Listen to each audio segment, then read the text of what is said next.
Ok, il fait super chaud.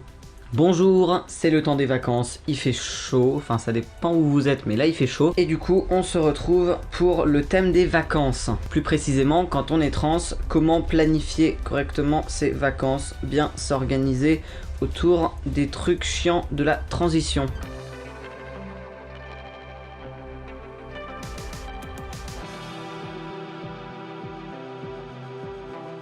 Je vais commencer par le truc qui à mon sens est le plus pénible en cas de forte chaleur, c'est le binder.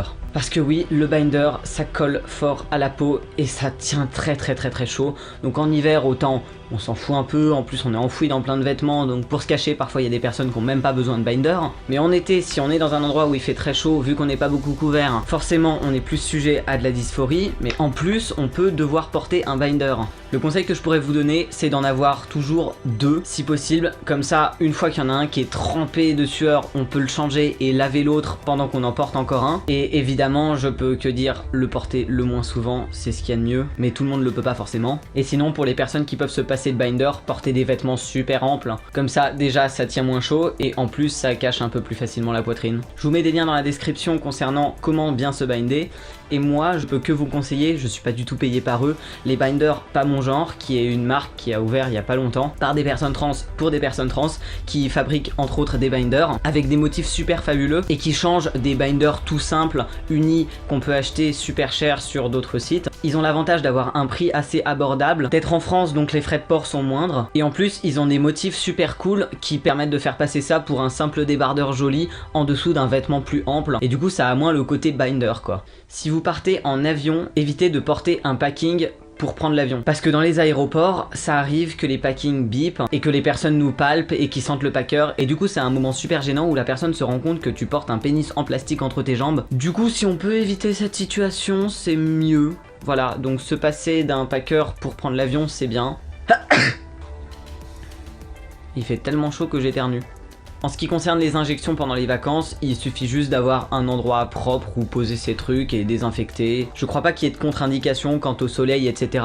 Peut-être éviter de conserver la testo à un endroit de pleine chaleur ou en plein soleil. En ce qui concerne le fait de partir dans des camps, à la campagne, un endroit où on a moins facilement accès à des toilettes, à des poubelles, etc. Pour les protections hygiéniques pour les personnes qui ont encore des menstrues, je ne peux que vous conseiller la cup si vous le pouvez. C'est en plein essor, c'est en train de devenir connu. C'est des petits réceptacles en plastique qui permettent de récolter le sang des règles, ça s'insère dans le vagin et en fait ça se lave, c'est réutilisable pendant 5 à 10 ans. C'est vraiment super pratique au niveau santé parce que y a pas tous les trucs dégueulasses, les matières dégueu, le chlore, etc. qu'il y a dans les tampons et les serviettes. C'est mieux pour l'environnement parce que du coup on jette pas comme ça tous les jours des tonnes de tampons et de serviettes. En plus avec la cup on peut la changer un peu comme on veut. C'est mieux de la rincer entre le moment où on l'enlève, on la vide et on la remet. Si on le fait pas, c'est pas hyper grave. Et si on veut le faire, on peut le faire juste avec une bouteille d'eau, on verse le sang dans la nature et il y a vraiment pas de souci, alors que les tampons, les serviettes, il faut vraiment les jeter dans une poubelle, il faut pas le jeter n'importe où. Là aussi je vous mets des liens dans la description qui parlent mieux de la cup que moi, je ferai sûrement une vidéo qui en parle mais pour l'instant allez checker d'autres. Et en plus ça permet de rester discret quand on n'est pas out en tant que mec trans et qu'on n'a pas à cacher des tonnes de paquets de serviettes ou de tampons, on a juste sa cup, on l'a dans soi donc personne la voit, c'est tranquille. En ce qui concerne aussi le fait d'être à la campagne et d'avoir moins accès aux toilettes, il y a tous les mecs cis qui vont pisser un peu n'importe où parce qu'ils le peuvent, mais pourquoi on le ferait pas non plus? Avec des pisses debout si on n'a pas un pénis avec une urétroplastie. En ce qui concerne les pistes debout, j'ai déjà fait une vidéo dédiée totalement à ça, donc je vous invite à la regarder parce que je vais pas tout répéter là maintenant. Et ouais, ça c'est quand même une assez bonne solution quand on est dans la nature, quand on est en camp, quand on n'est pas out en tant que mec trans et qu'on n'a pas envie de dire ah bah je peux pas faire mes besoins ici parce que je peux pas pisser debout. C'est vraiment un truc pratique à emporter pendant les vacances. Je parlais des packers tout à l'heure, il y a même des packers qui font aussi pisse debout, donc tout en un, mais pas prendre l'avion avec. Et voilà, je vous souhaite de bonnes vacances, il fait vraiment super chaud. Buvez beaucoup d'eau, hydratez-vous vraiment, c'est très important.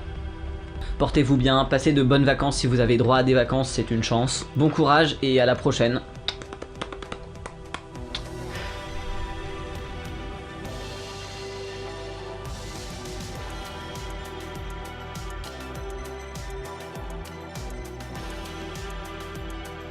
Le chat est de retour. Il aime toujours pas être dans les bras mais il est là.